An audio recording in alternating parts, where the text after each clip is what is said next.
All right, again, welcome. My name is Richmond Adodankwa, and today we would be talking about how to write a compelling proposal endeavor. But before we start, I just want to use this opportunity to thank everyone for being able to join this working section.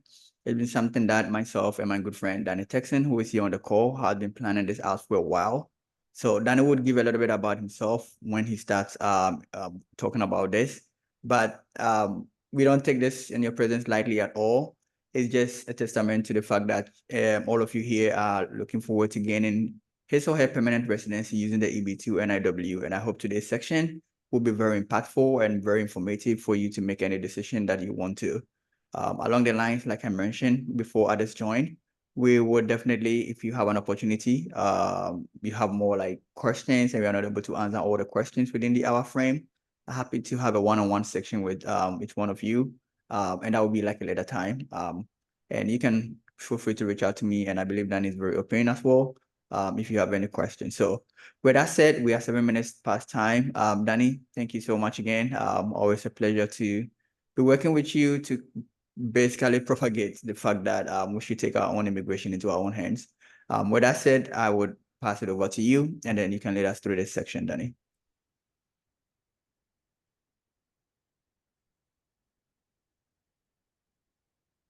I think you're on mute if you are talking.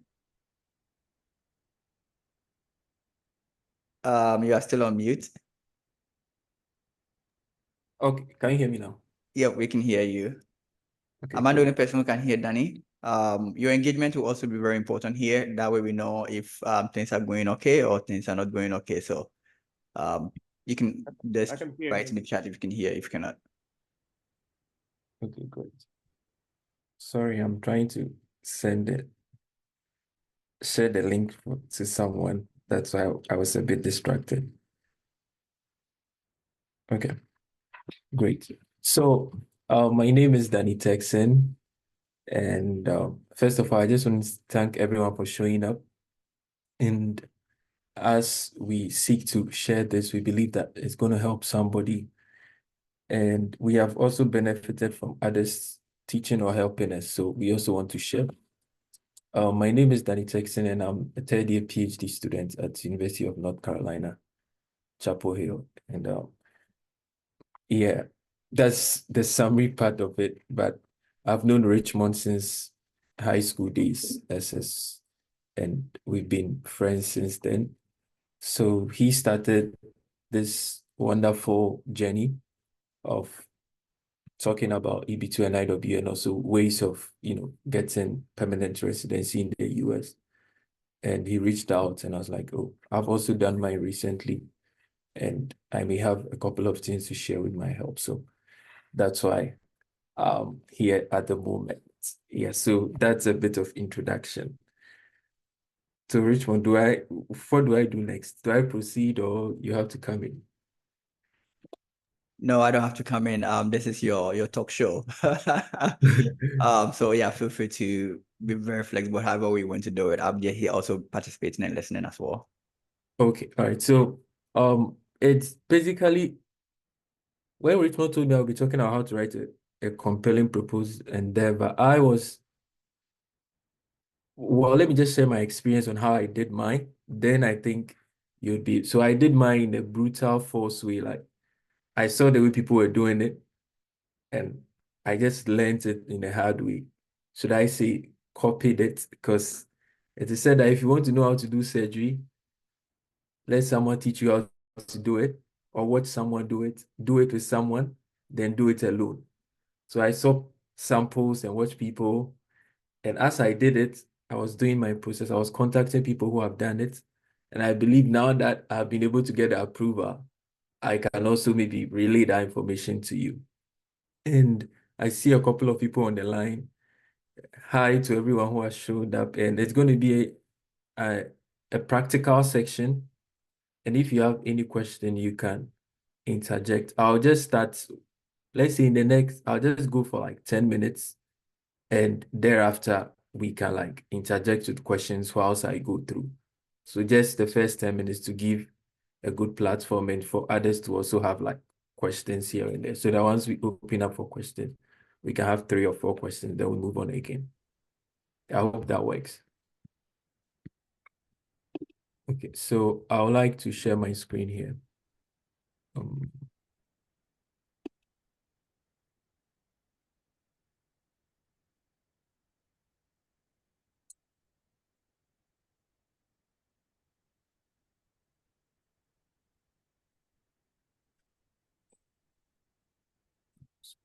How do I even go?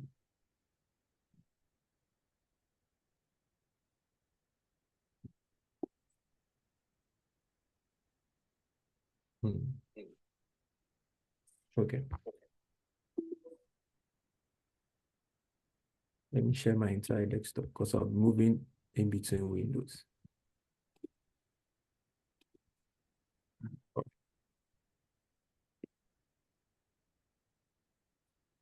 Okay, great. Awesome. So, oh, I'm on the wrong slide here. Let me go to the actual one. This is what happens when great. Oh yeah.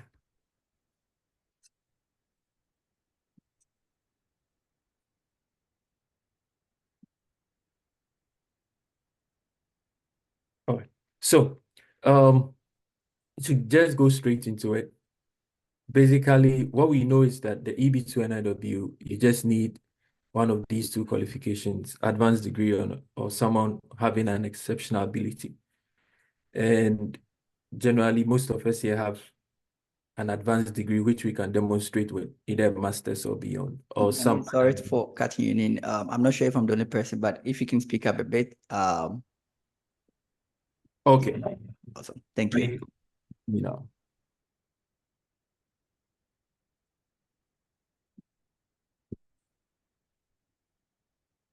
Sorry about all this. Let me just see the microphone. That would be better.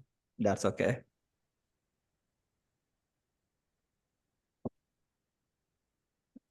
And everyone on the call, if at any point you feel there's an interruption, you cannot hear Danny speak, please let us know. It might be a genuine issue or it might be from your end. We want everyone to understand what has been discussed here today and be able to provide some questions as well. So thank you. All right. Can you hear me clearly now and loud? Let me put it that way. I'll let others talk. Okay, so they say yes. Okay, so yep, it's Okay, correct. great. Yep, Yeah. it's better. Thanks. So, yeah. So as I said, you just need an advanced degree or be someone of exceptional ability. I believe as we are here, some of us may have known a little bit about this. So the first check is that you should have an advanced degree. That is anything beyond a bachelor's. Or the other requirements to meet that, maybe a bachelor's plus some amount of experience. But I'll just go with the basic one, a master's or anything beyond, or a PhD. And the next thing is that you should meet the 3 requirements of the National Interest Waiver. That is, your proposed endeavor must be of substantial merit and of national importance. And you should also demonstrate that you are well positioned to advance this endeavor. And finally, on a balance, it should be beneficial to the US to waive the labor certification. But I'll just focus on the first point because the second one is a result of the first one, I believe. And having get to the point where you can have a very good proposed endeavor, then I believe that you are well positioned to advance it. And the third one, it's more of throwing legal jargons here and there or making an argument. But having a proposed endeavor is the key thing. Now, what does it mean to be of substantial merit and of national importance? For me, I think in the layman's understanding as I was doing it, to be of substantial merit means that what you are doing should have benefits to the US and should also be of a national importance. It kind of feels the same. If something has benefit to the US or substantial benefit, then it's definitely of national importance, but we have to kind of separate them. So think of a national importance as a trending topic in the US or something that has economic implications or health implications if it is done in a wrong way or in a right way in the US. So that's the way to think about it. They kind of overlap, but I'll explain to you with some practical samples for you to see what I'm talking about. Okay, so let's just go straight. The main reason why we are here, tips to writing a proposed endeavor, is to see a sample, right? As I said, to know how to do surgery, someone has to teach you how to do it before you do it with a person. Then after you become a master of it. So having seen samples, you can do it. The first thing I want to let you know is that in writing the proposed endeavor, it's a unique story. In writing a petition letter, the whole petition letter from beginning to end is your case you are arguing. You might actually learn from here and there and carve out your own petition letter. There's no form of referencing in terms of the materials you use to learn how to do it. So, quote unquote, there's no form of like plagiarism here, right? Everything is done in a hard copy. I'm not trying to say go and lift somebody's own and put it there because that's not what you want to do. And you not be well positioned to advance that. But I mean, reading somebody's own and learning from it will be very good. Now, when you start reading, you need to read on a chapter which talks about the proposed endeavor. There are multiple chapters, but we are focusing on the proposed endeavor. And it's going to be best if you have some in your field. However, if you don't have any other one in your field, they are almost the same thing. I'll show you different fields for you to see that. The next one is that you focus on the outline. That is the table of content. Anyway, the best way to start all these NIW thing is to have an outline. If you have an outline that in this section, in this subsection, in this chapter, I'm going to do this or that, then you'll be able to fill up those gaps easily. Some gaps may need a lot of thinking, others is just straightforward. So just have an outline. We'll see an example of an outline soon.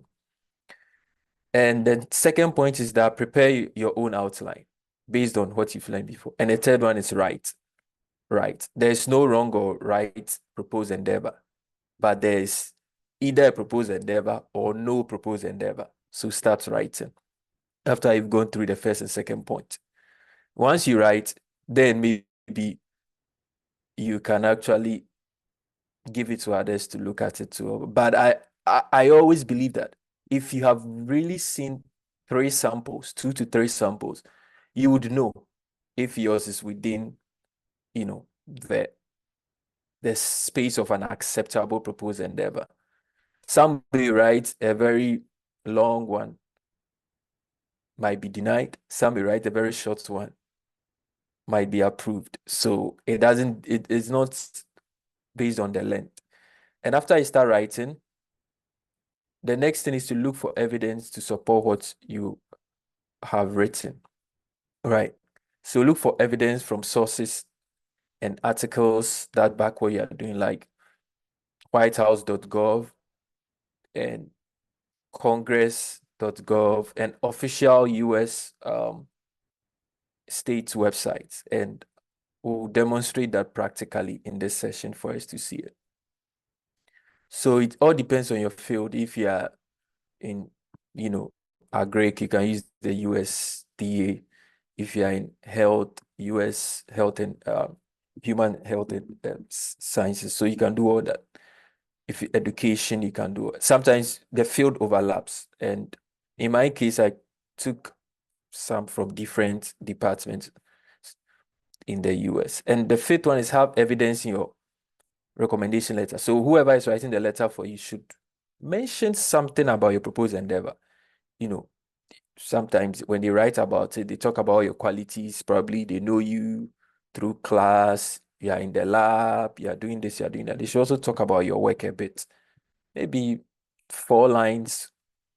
Some may write as far as 8, 10 lines, focusing on your work. But if the person is so much external, you spoke to them and they said, oh, they are going to write for you, they can just chip in 2 sentences concerning your proposed endeavor. That, oh, this individual is very good with a background in econs and is working in health econs in this field, and the current topic is working on this. And I believe that this is an issue in the US and it's going to benefit um it's going to benefit the US to have such a resource or such a work in the nation. So those are kind of general things they can write, but you should at least have one or two people who can write a little bit deeper into what you want to do. Okay, so now let's see a sample outline, right? So let's suppose someone is writing in the space of education or research in education, and this is some form of subsection of mine. So I had a paper on student loans and transition into adulthood, how people in the US move from graduation to the corporate world or to the work field where they move on with loans and debts. This is the outline of my proposed endeavor.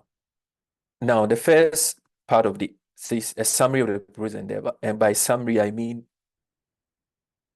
I'll show you that by summary we can just think of this as I am an applied microeconomist who use econometric tools or advanced machine learning tools to model college student behavior in loan acquisition and life after graduation, something like that. Then you can add a statement, one or two statements depicting on how it's going to benefit the US. That will be a summary of it. And I'll show you an example.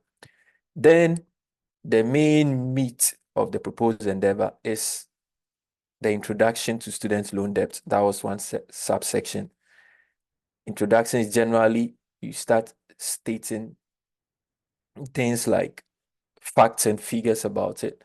So if you have facts that every college student that graduates has a loan of about $30,000, etc. Let me show you that in my sample. Oh gosh, why can't I go to the desktop? Okay.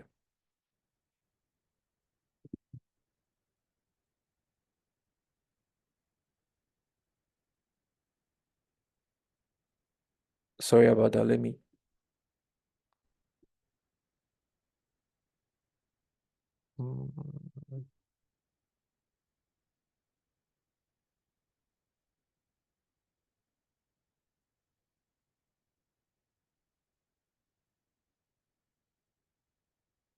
Okay.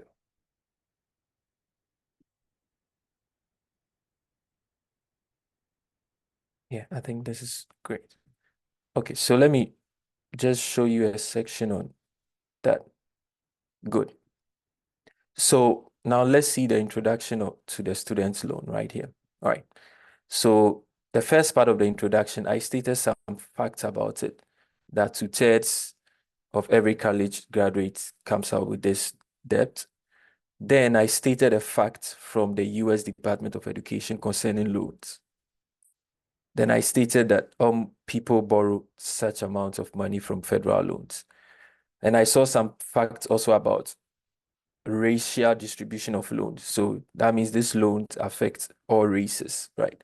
And I put it also there. So that's a bit of introduction. If you are doing something there was one person doing something in cancer, and he did an introduction to let me see if I can show you that as well.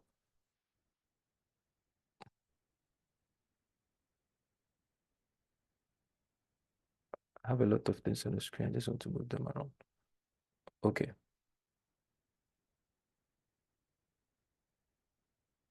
Okay, so good. So this section on proposed endeavor talked about an introduction to the cancer he's studying, the prostate cancer he's studying, right? And he also gave some facts and figures about it. Then he stated need for cancer research in the US. In a similar way, for mine as well, as I stated all these facts, then in another subsection, I stated the economic implications of student loan debt. So I'm just mentioning how it affects people, that some people cannot buy a home because of student loan. Some people cannot have a decent life in the US because of student. Because of student, there are a lot of people rely on welfare and they are not able to reach their potential. So these are things you find around economic implications. And the sources I talked about, the whitehouse.gov, etc. I went there and I just searched student loans. So we can just go to,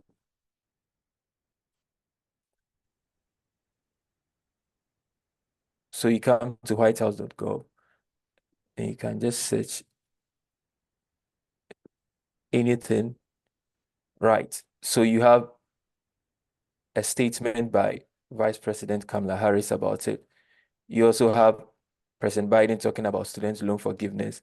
You also have, so these are trends that are just in 2023. You can just go as far as like 2020 and see all these articles about it and just open them. Any of them that really has a quote or some section that looks good, you can have these as part of your supporting articles to your proposed endeavor. Most people have the idea, but they don't really know how to go about it. So this is a very good example, as you see here. I just quoted what she said. These are not my words, right? These are just words straight out of the first article here we see from Vice President Kamala Harris. And I saved this PDF and added it as part of my package when I sent it. So it's, you don't have to, it's not something long, but it's just picking up evidence here and there to support the few words you are saying. Now let's go back to the slides. Sorry, I'm moving in between slides like that, but okay. So the next thing is that, and this is another example on child development in the US. And this example also has similar outline, summary of the proposed endeavor, early child development and need for research in that space, economic implication, and your contribution to that space and benefits. Now, based on the examples I've shown you, I've only talked about the intro. I've not really delved. Okay, I talked a bit about the economic implications. Now, let's take the second example on the child development. I'll show you the one I had on that. Okay, now let's finish up with the student loan then. So I talked about economic implications and I saw a statement from Vice President Kamala Harris stating some facts and figures and I put in there. So as simple as that, people are not able to buy homes, people are not able to have a decent life for their families. Those are the economic implications. And it makes the government use more money instead for welfare services. So now my contribution to it, I actually worked on a grant with a professor which talked about how students who had loans were affected, mental health issues, etc. during the COVID. So it's like COVID affected everyone, but it affected students who had debt because they were thinking more about how to pay the debt. And I just stated this because the grants came from National Science Foundation. I just highlighted it. But let's just suppose it was just a general study I even did concerning that. I just stated what I did in the work. So think of this section, your contribution, as the abstract of your paper or the abstract of whatever work you are doing. So if you can put your work in an abstract, it's going to be, this would be a best part to state it. So maybe the topic, the method you use, how you collected the data. These are just basic econometric techniques. The point is that whoever is reviewing your petition does not know the field like you do. So you can throw one or two jargons in your field just to signal that you know what you're talking about. Right. So those are this is an abstract. Think of this as an abstract. Then if your work is yet to be published, you can just say that it's been submitted. If it's something you're still working on, you can just say that we are still working on it. If you presented at a conference, you can state that you presented at a conference. And maybe a professor or somebody was part of the project, or he knows your work and he knows that you presented at a conference.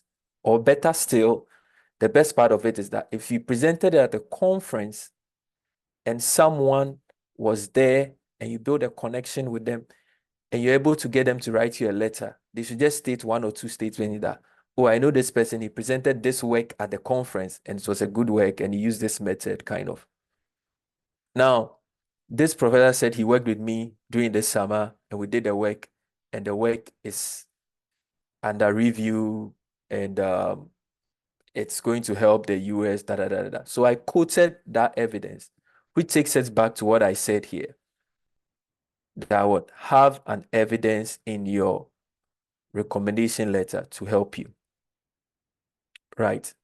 So have some form of evidence in your recommendation letter that you can quote in the proposed endeavor section.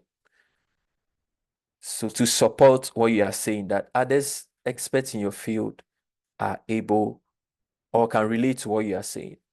So two things, most people have the thing written, but they might also have one or two supporting evidence here and there, but they don't really let their recommenders mention certain things they can quote into that section.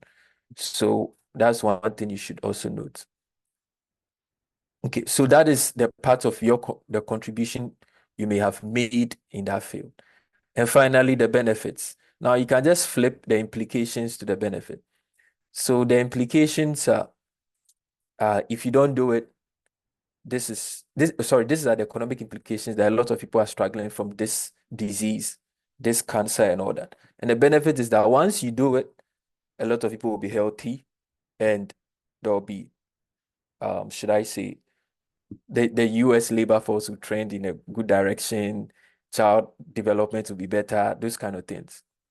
And you might also have people, recommenders, also mention how good your work would benefit the US. Then you use that to support this subsection.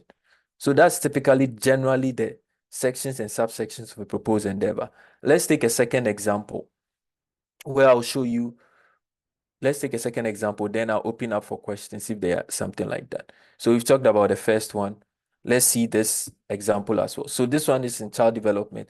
The summary of the proposed endeavor, early child development. Just to think of this early child development and need for research as form of introducing it, and economic implications as that, and my contributions and summary to the contribution. So they all kind of follow the same trend. So now let's see that here.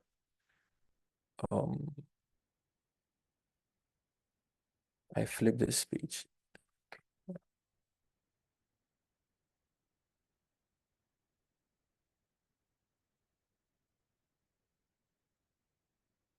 Let me try and fix this.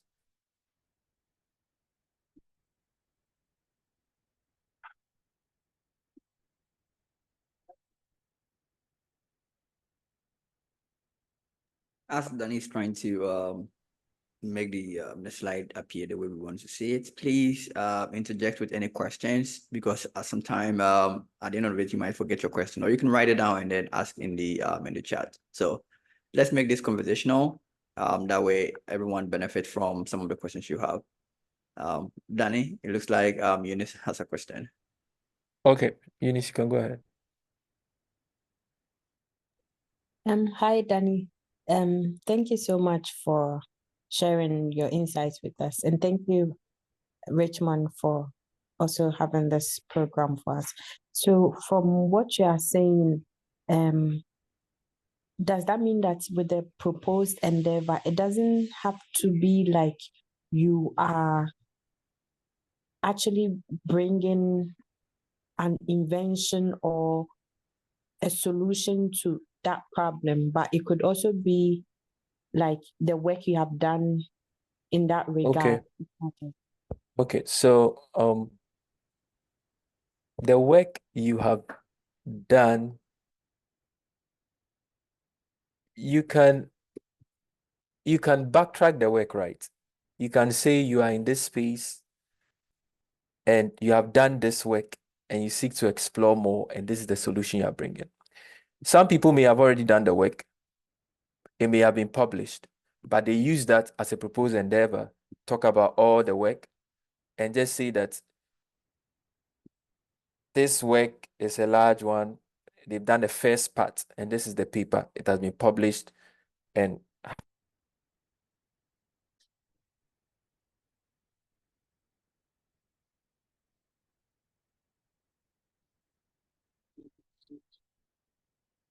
Danny, I don't think I can hear you. Hello, Danny. Sorry for interjecting. Okay, my boy thinks we are listening, but we can't hear. Danny, I want to get to you. Danny, we can hear you. We can hear you.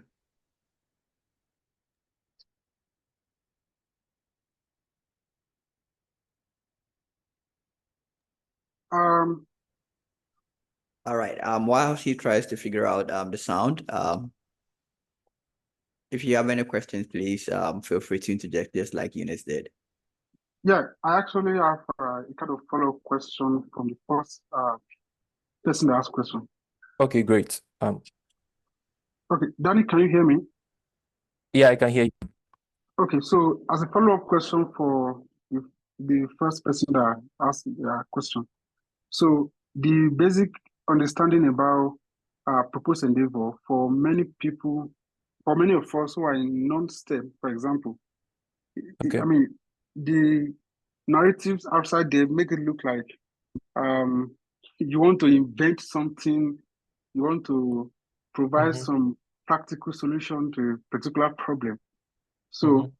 but for example, for me, I'm in political science, and Mhm. I've been kind of thinking about, of course, I do research about foreign aid from US to developing countries. And I know those things kind of have some implication for US national interest, foreign policy.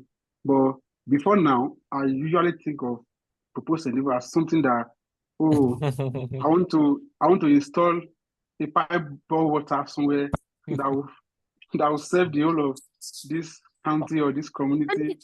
That's what makes it kind of interesting to or be of national importance. But of course, I know how I can link my research to US national interest, US foreign policy. Of course, I have a lot of things to see. But before this meeting, I kind of get stuck thinking of, oh no, there's one building that is about to collapse in my community. So I have to No, no, bring no. up a solution that will lift it up, something like that. So I think I would like if you can share more On that, okay. insight into people from non-STEM, because people in STEM, for example, can actually have something to say in terms of practical contribution compared to people in non-STEM. So I Okay. kind of key into the question from the first speaker, the first person that asked the question. Yeah. Okay. So, with you don't necessarily need to be more of STEM, kind of by STEM. I mean, pure science where you do like inventing something new, engineering, lab work, etc., or medicine. You can just be from any space. This student loan thing I showed you was from something I did with one professor in sociology, right? So she was looking at more of mental health, social issues concerning people who had debt. In terms of political, as you said, you have a lot of things you can say. Just use the materials we talked about, the sources here, to just think of the US Department of State. You can take US aid, all those places, see things they talk about concerning your work, and start gathering evidence that's in line with whatever you want to say. The more evidence you have, the easier your writing becomes, because you can just write. Technically, if you look at what I wrote for my proposed endeavor session, I just took my work I've been doing in school and just used that. if you already have a sample of it in like a research paper or whatever, you can just think of, so let's go back. So you can just think of the intro as generally talking about the paper, the economic should I say economic implications? So let me just say, let me use the word implication. The implication may be like sort of your motivation to do the work. Mm. Yes, the motivation to do the work, or like this is a gap in the literature. I'm just speaking about it in terms of academic rights, right? So, but you might have to coin it a bit to make it a form of implication. So there's a gap in the literature, that's sort of that section. Then your contribution is what you are doing to fill that gap, right? What you are doing to solve the problem. So it's more still in and around academic writing. So I believe that if you have done some form of thesis or project or dissertation, you should be able to write these sections and subsections as we have discussed. Yeah, so it's not about inventing anything at all. Okay, No, no. one more thing. So some of these sample that you're currently using, is this Yeah. something that you can, if you don't mind, can you share them after this? Okay, so some of them I don't have the right to share them, but others I do. So I Okay, would probably just make. for example, your own work on student Oh, sure, loan sure, sure, sure, or sure, sure, something. sure. Yeah, I think I'll be interested in finding that. Yeah. So I can share that for you to have a look. So some of the samples will Just be the student loan, available. yeah. I will do that, Okay, yeah. Thank you. you're welcome. So let's see the second example, then we just take questions. The second example, that is where I had a summary of the proposed endeavor. So I'll show you that summary, and we'll look at a summary of another sample as well. So this, the summary of it. So after you've written from the second point all the way to the summary of benefits, most definitely you can summarize everything in one statement here. So ideally, now the student loan thing I showed you is something I'd done in the past, right? But what I was doing was not closely related to it. So I would come to that if you have two very big ideas, how to put them together, right?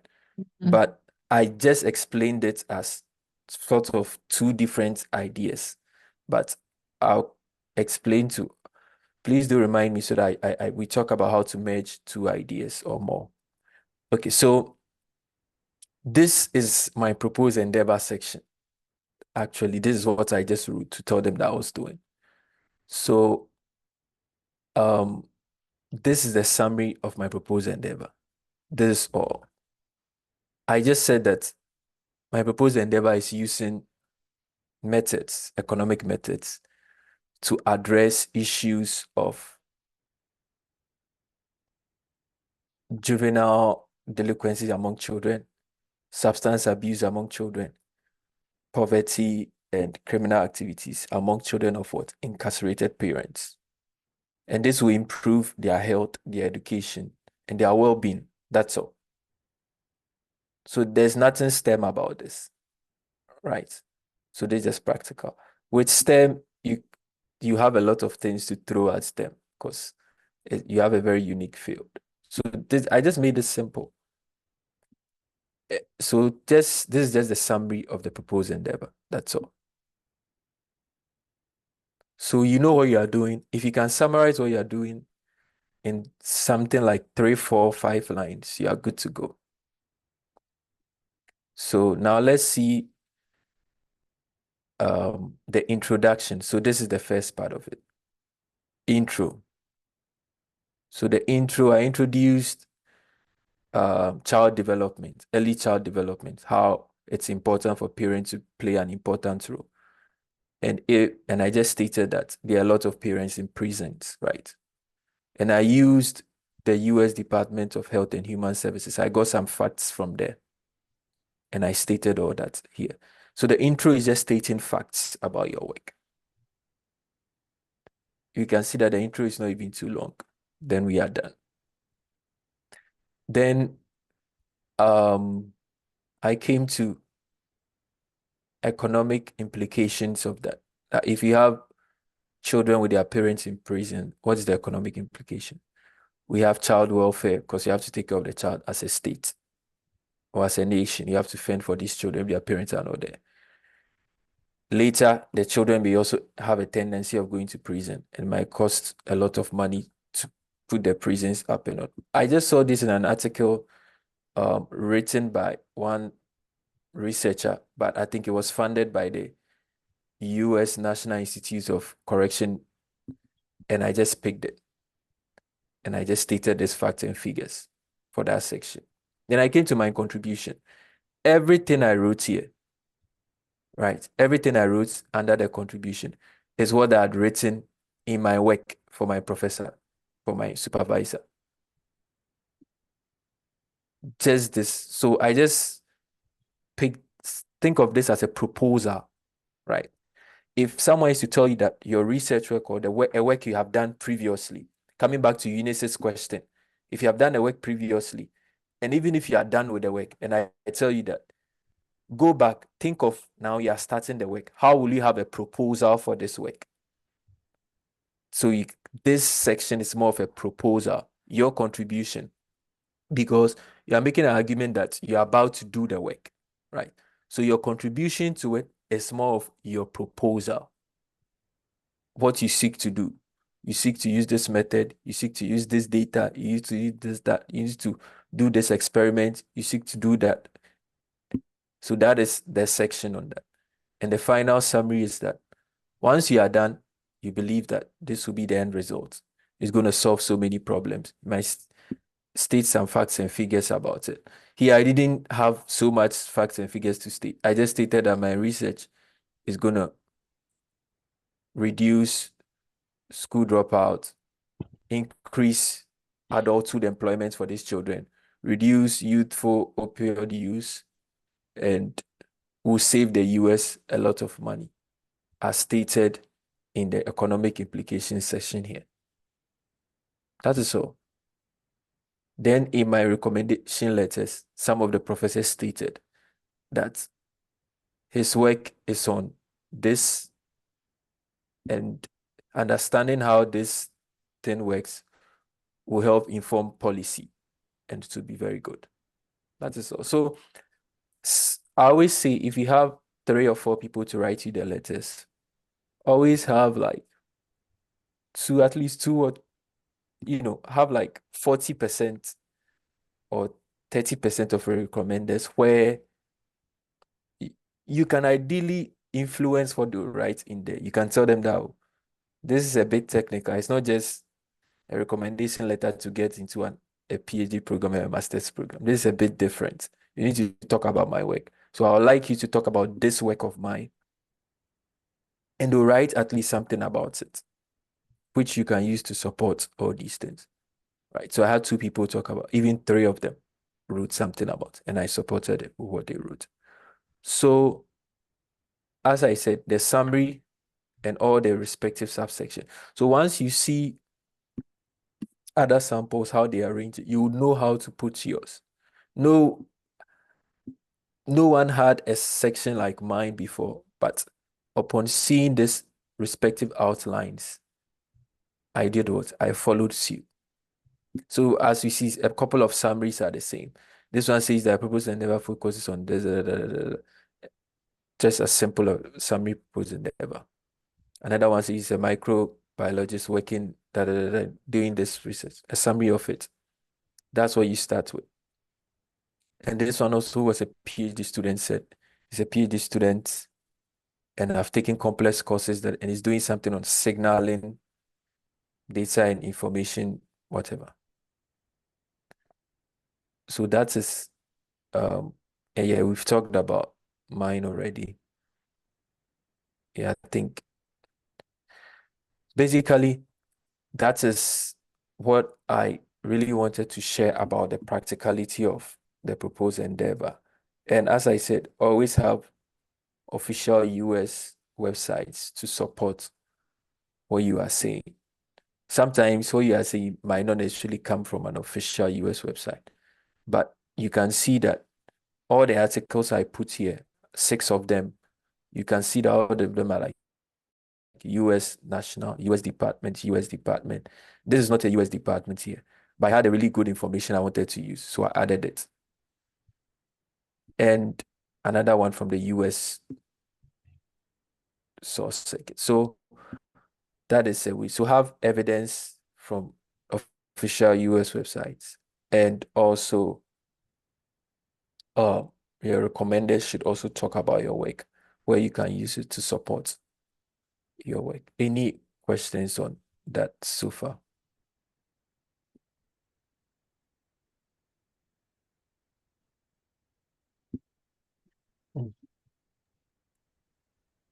Okay, so Then about the recommenders, I think I love the point you made about for the recommenders, at least 30%, 40% of them, you should be able to kind of influence what exactly they're going to write, because chances are that some of these people would, and in my case, be like, okay, we know you, just write it and bring it to us for us to review and then sign for you. And if we are good, we just say, okay, it's good.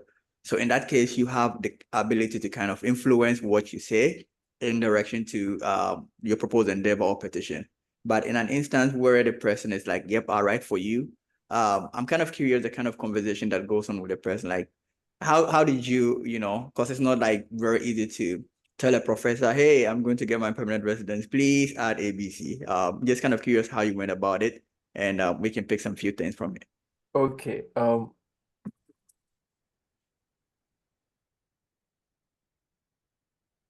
right. So I would like to share that. I wish I could share my screen, but I because it's a professor, let me just read the email from my phone. I don't want to have it recorded. So let me just read the way I captioned the email to him. I'm taking my pen and paper. I'm writing. Okay, so I sent the first email, right? I think that is quite straightforward, saying, "Oh, hello, Professor so and so. I hope you are doing well. I would like to ask for a favor in terms of writing me a recommendation letter." Right. Then I said, "I've decided to apply for the US permanent resident." I think I should have a sample struct, a template of it. But this was the first email I sent. I've decided to apply for US permanent residency of the EB-2 NIW. But he said this is basically a category for academic researchers who do research of national interest to the US. I just explained that to him. So one requirement is that before you apply for this green card, is you have recommenders in your field.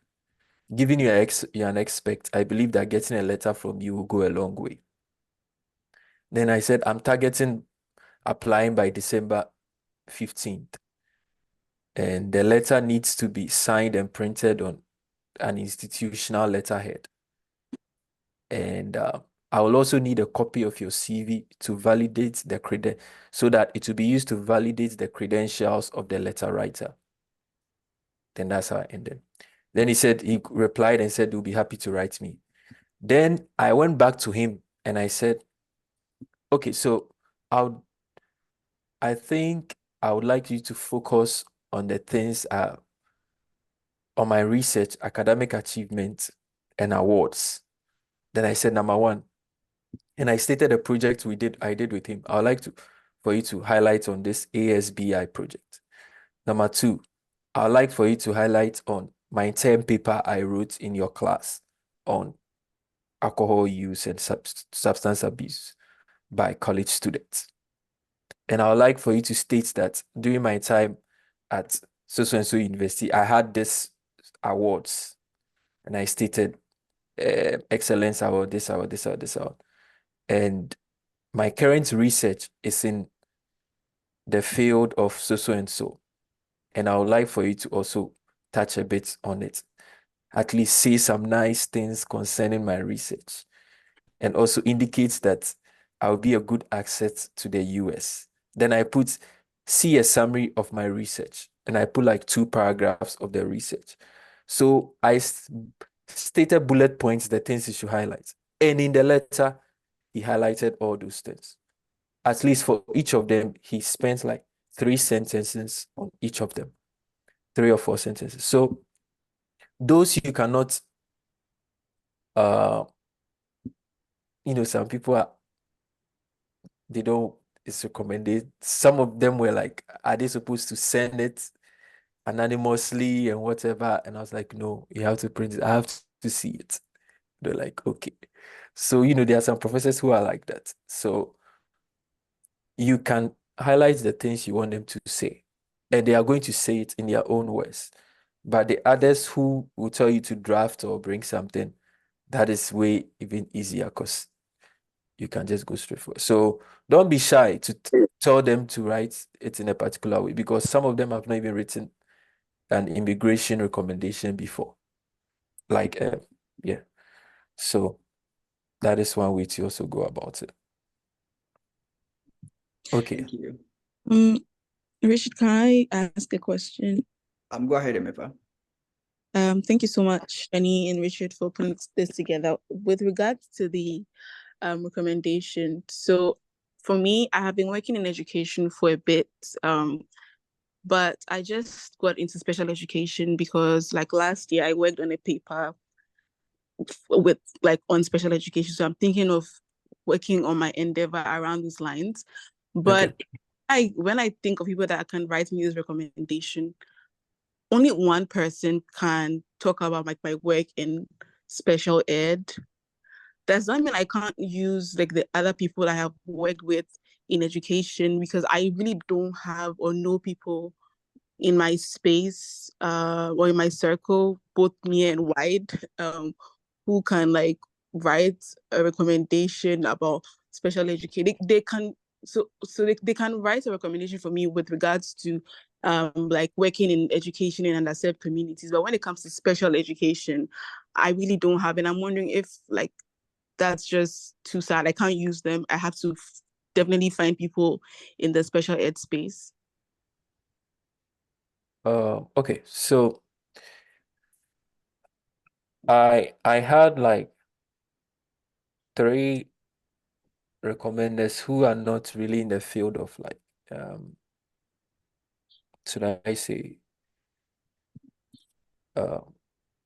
labor and health accounts, but they wrote for me.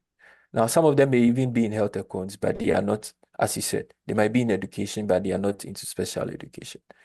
The point is, you can use them because I don't think the officer or whoever reviewing your thing goes into detail to see if this person is directly in your field, right? So if the person is in education, you can use them. However, at least maybe if you're picking the one in special education and like 2 or 3 others who are not in that special, just make sure the 2 or 3 others you are picking who are not in the special education, you have like, let's say you're picking 4 who are not in special education, but 3 of them are in somewhere in education. You should have at least 2 people you can influence by telling them what to write in the letter. Yeah, that's actually my question. So do they have, even if they are not in the field, can they still, I don't know if you get my question, can they still talk about it? So they can write it this way. So one professor I made write a letter for me only works in substance abuse, etc. But what he even wrote for me concerning my endeavor, he never even mentioned substance abuse. He never mentioned that.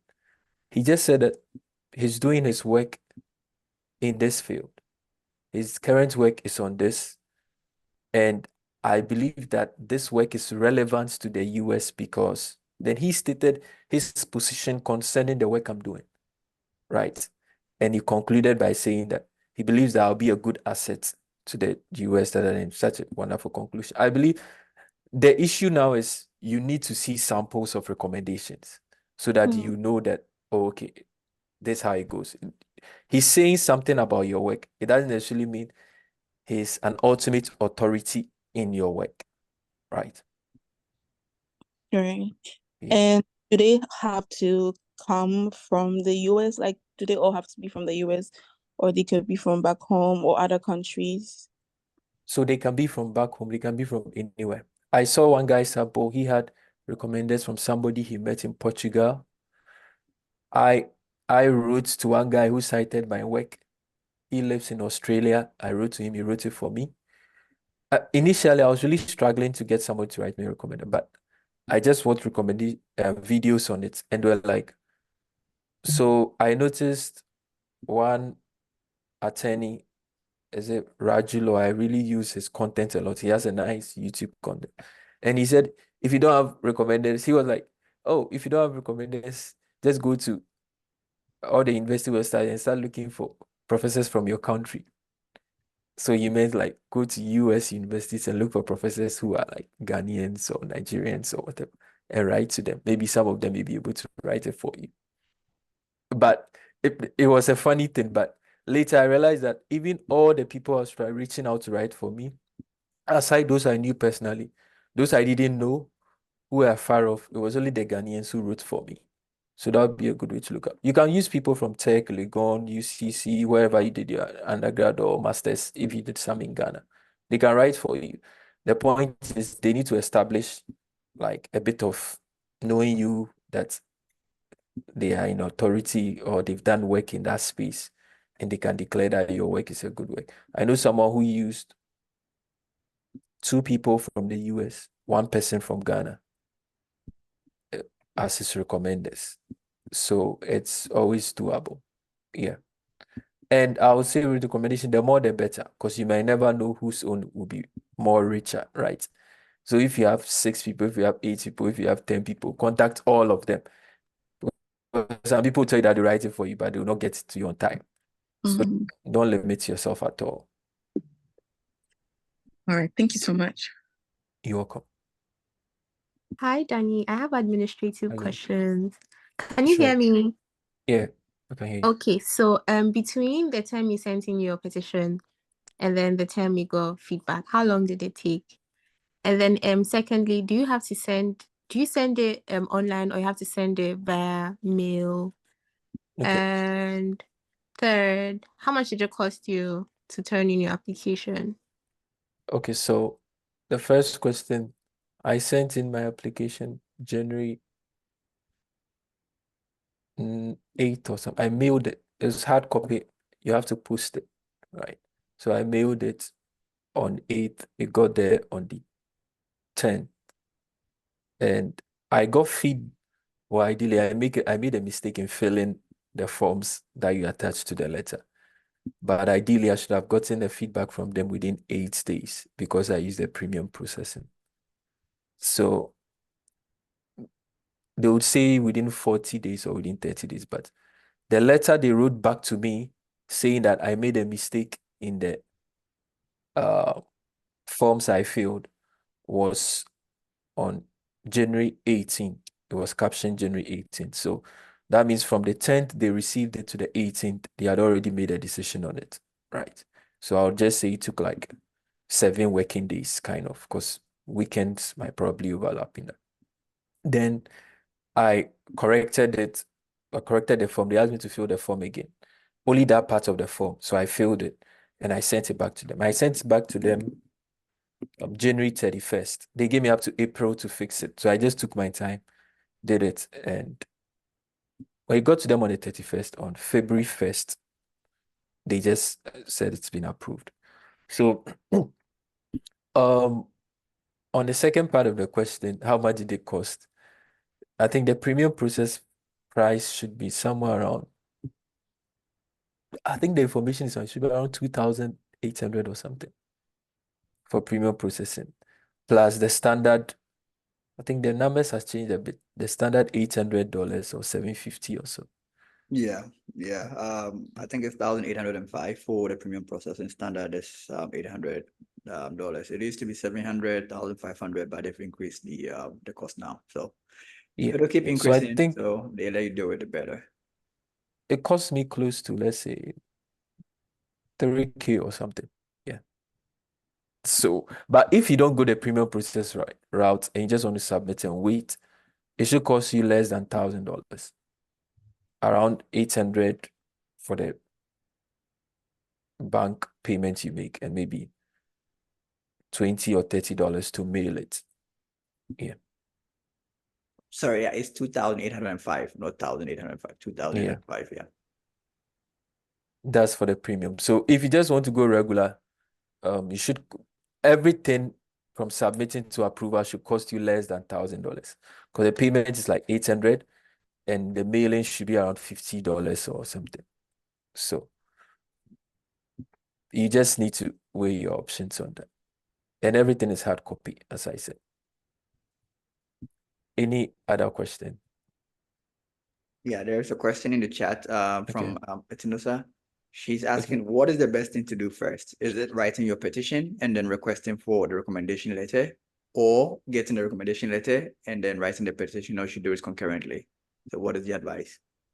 Okay, so I would say writing the petition first, because when I started, I wish I could show you a draft of my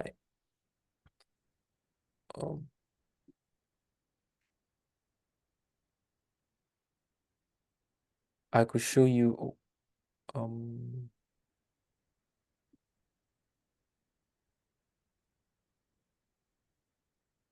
oh, good. I hope I have the things I'm talking about here. I later ended up taking on this. Great. So see what I have here. I wrote something about this and I said, Professor so highlights that my work. So I needed a supporting recommendation here. So it's like, okay, who can I get to write me something on this to support what I've said? And I go further. Based on the samples I've seen, I don't think this thing is maybe convincing enough. It's too short. Let me just get somebody to write me something here to support this.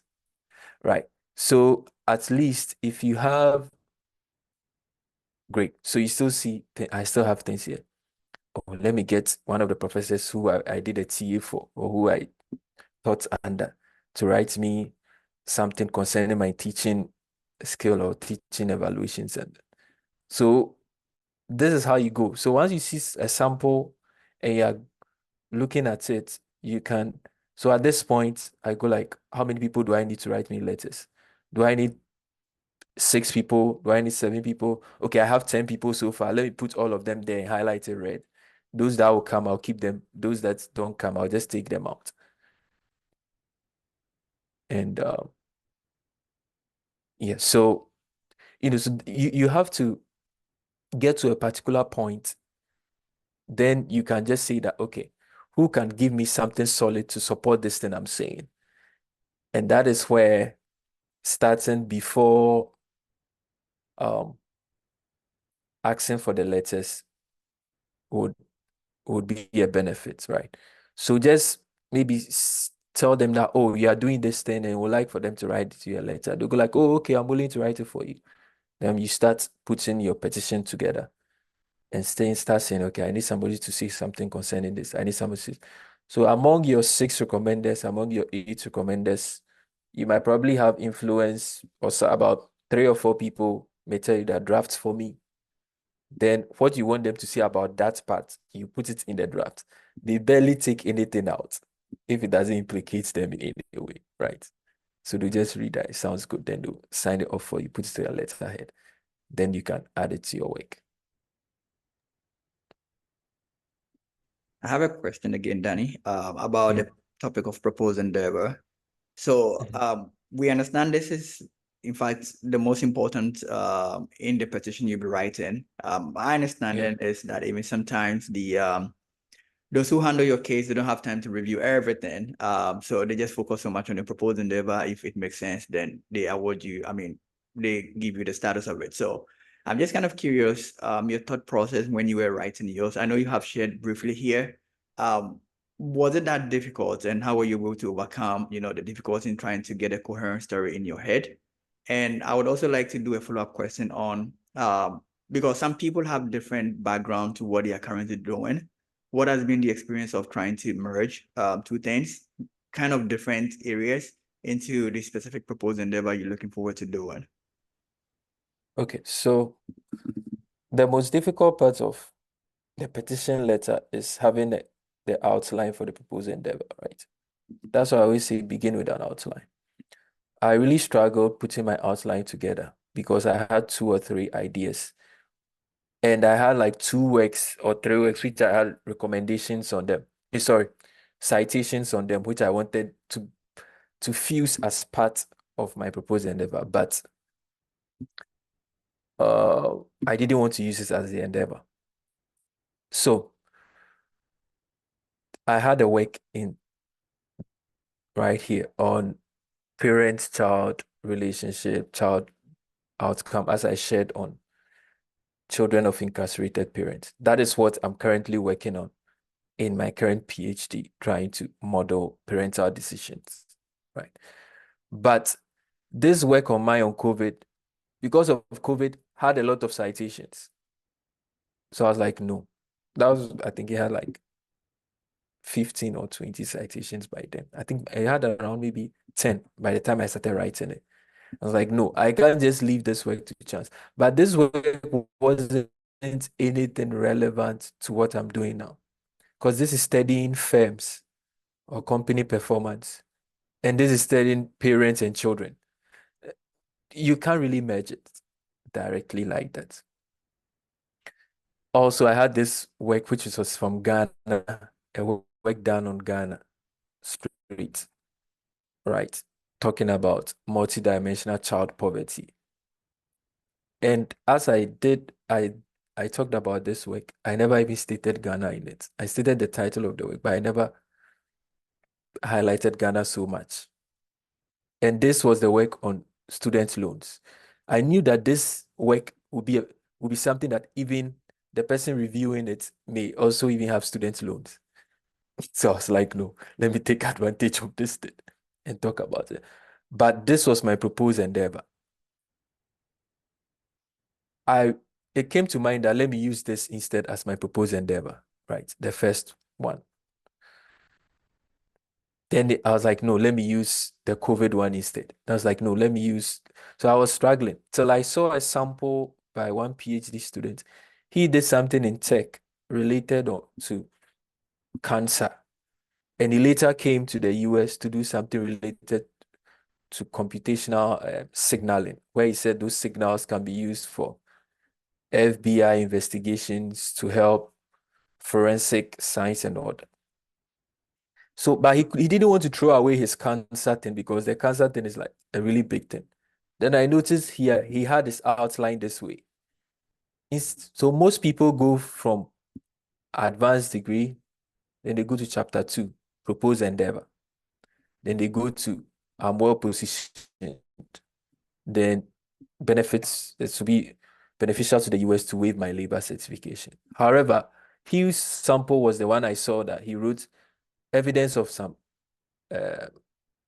previous works I've done, which are of national importance. So it's like you are bringing kind of 2 big endeavors. Well, if I just want to go literal here, I'm bringing like 4 different endeavors, of which I've done 3 already, and I'm still seeking to do 1 new one. But if you have 2 broad ones that can fit or tie in perfectly, then you can make this section bigger. So one lady I've been talking to now, she says she has a work on environmental, is it air pollution, etc. And he has another work on ocean, ocean safety, sea, and all the animals in there, etc. So I was like, this all fits in the space of maybe environmental or whatever she wants to caption it. So she said she'll put both of them together in this section and try to say that she's working on 2 big branches, and she'll talk about the first one and she'll talk about the second one. So having the thing in an outline is the most difficult part. If you can put them together, let's suppose an example. Let's suppose I had something closely related to this parent-child thing, and let's say it was students' loans of parents, how it affects their children, then I would have put this section as, let's say, 3.2, and also talk about it and say that my proposed endeavor is to use econometric methods or tools to solve issues related to parent-children in a space of mental health, education, and students' loan or loan issues, something like that. So everyone's story is unique, right? So that is how to match them. So these are like things I've done in the past that were really relevant and I didn't want to throw them away. So I took them as like different works I've done in the past. That's why it felt like I was speaking in the past, and Eunice asked the question that, is it that you've already done it or you're now doing it? If I had used this as my endeavor, I would have said that I'm now doing it, right?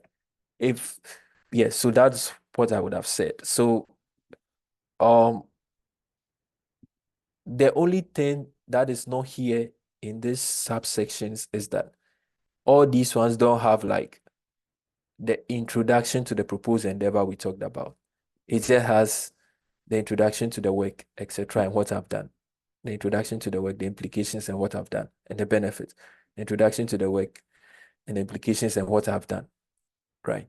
Then here I was like, the introduction to the work, the implication and what I'm doing, and how it's going to benefit. So if you are here to do it, you can say what you are doing.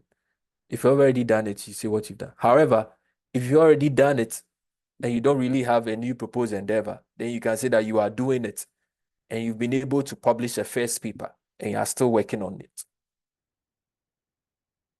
I hope that makes sense. Yes, so that is the challenging part of having. Yeah, Eunice, you can go ahead. Please, so is there like any part of the petition that you actually have to attach the original work as an appendix or anything? Yeah, there is. So if you add the original work, I I don't think you can mail your petition because it will be too big. When I finished, I ended up having like maybe over 200 sheets, right, that I had to bind together and send it to them. So what you do is that you just use the first page of the work, which has the abstract. So let me show you that.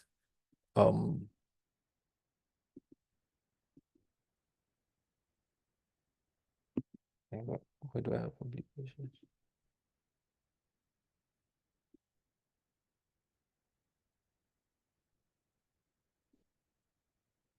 Sorry, I'm trying to. Good.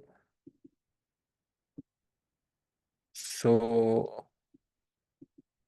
this was the work. I just used the first page, right, of the work. It just has the title and the abstract and like if it's published. This was another work as well. I just used the first page. So you just cut the first page of the work and you add it. Yeah. But if better still, if you want to send the whole work, they don't mind. But ideally, I don't think it's best to send the whole work. Yeah. Any other questions?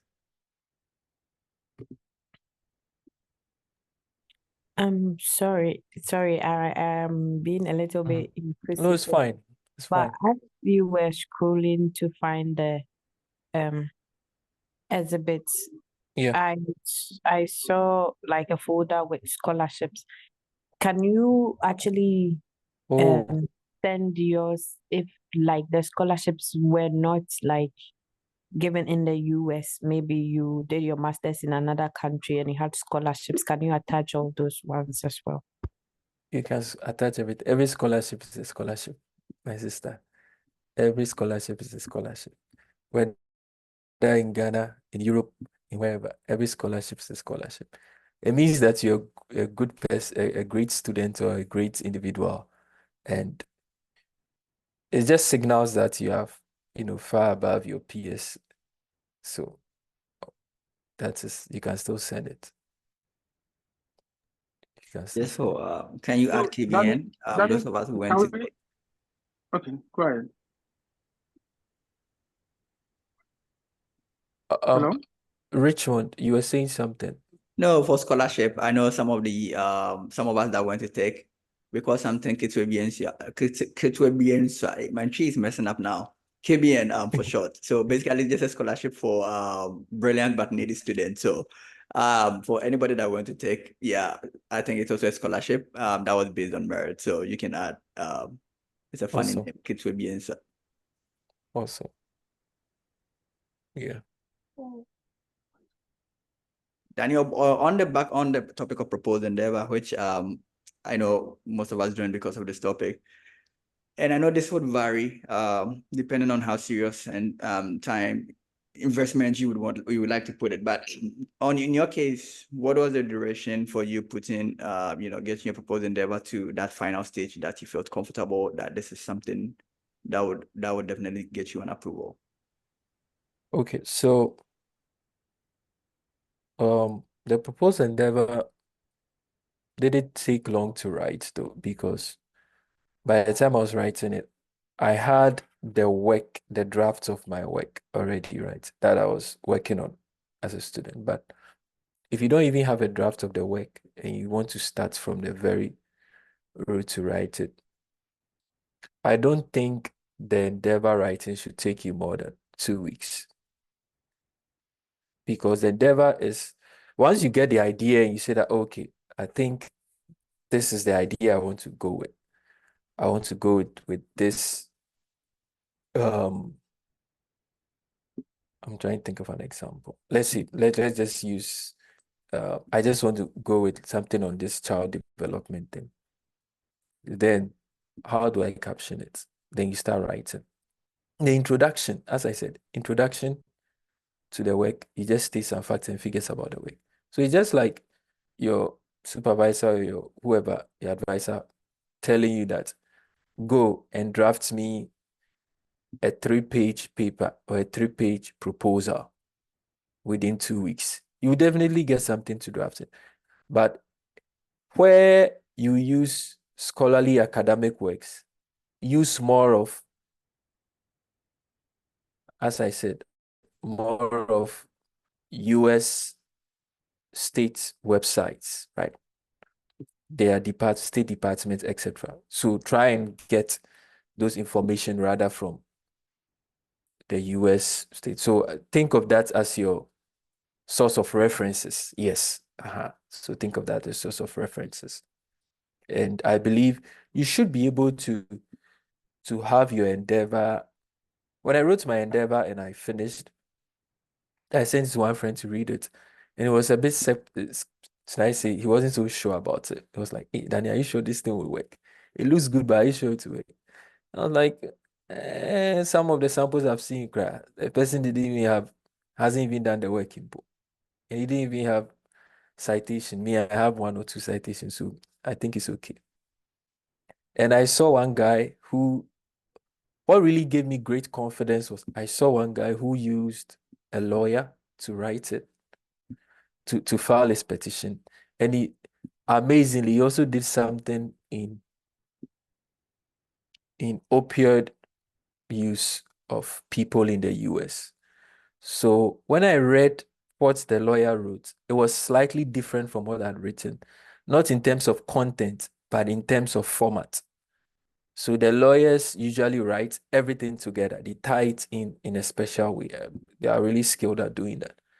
But when I read his and I read mine, I was like, okay, it's the same thing, but it looks like mine has just been broken down into subsections and sections, right? And I was like, okay, I'm good to go. And I just saw one line in his work about opioid or whatever. I was like, oh, this line is a good one. I can use it in mine. And I just rephrased it in my own ways. That was the only change I made after my initial one. So I think it shouldn't take you too long. Yeah. The best thing is that write, because if you don't start the writing, you can never make it better. So have the outline and start filling it up. And it should take you 2 weeks. It should be good to have a first draft, review it, and at least maybe within a month, you should have a solid one.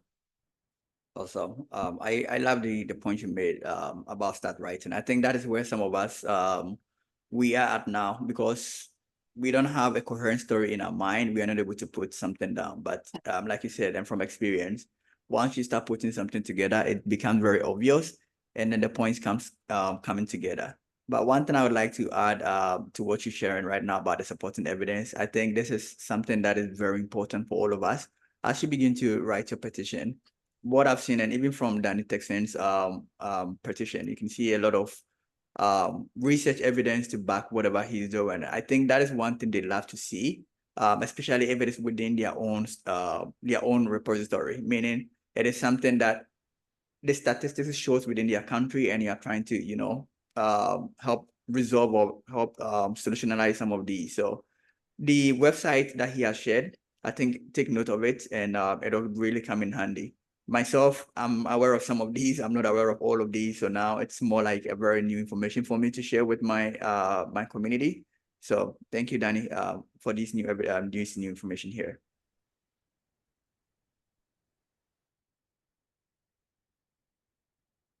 All right.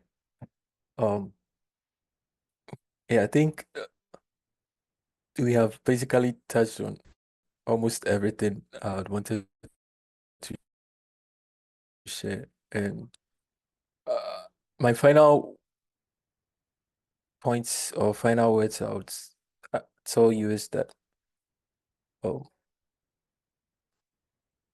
maybe have one or two there's one or two samples, petition letters you look at, and have an outline. Provided you have your outline and you have your sections and subsections, all you need to write under every subsection will be, to tell you the truth, it will just be like 2 paragraphs. Everything will be evidence from the state's websites, evidence from academic works, evidence, like just, oh, okay, they said this, I can use it to support. They said this, I can use it to support.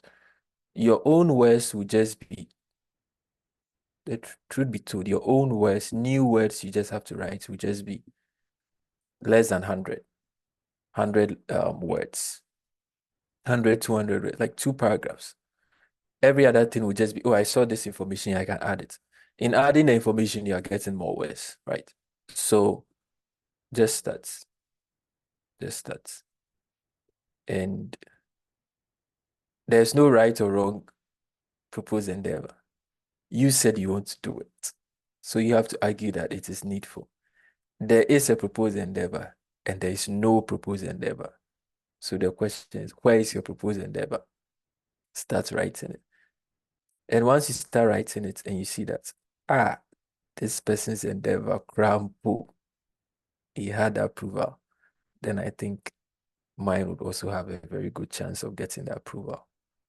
So that is what I want to say. And yeah, God bless you and thank you for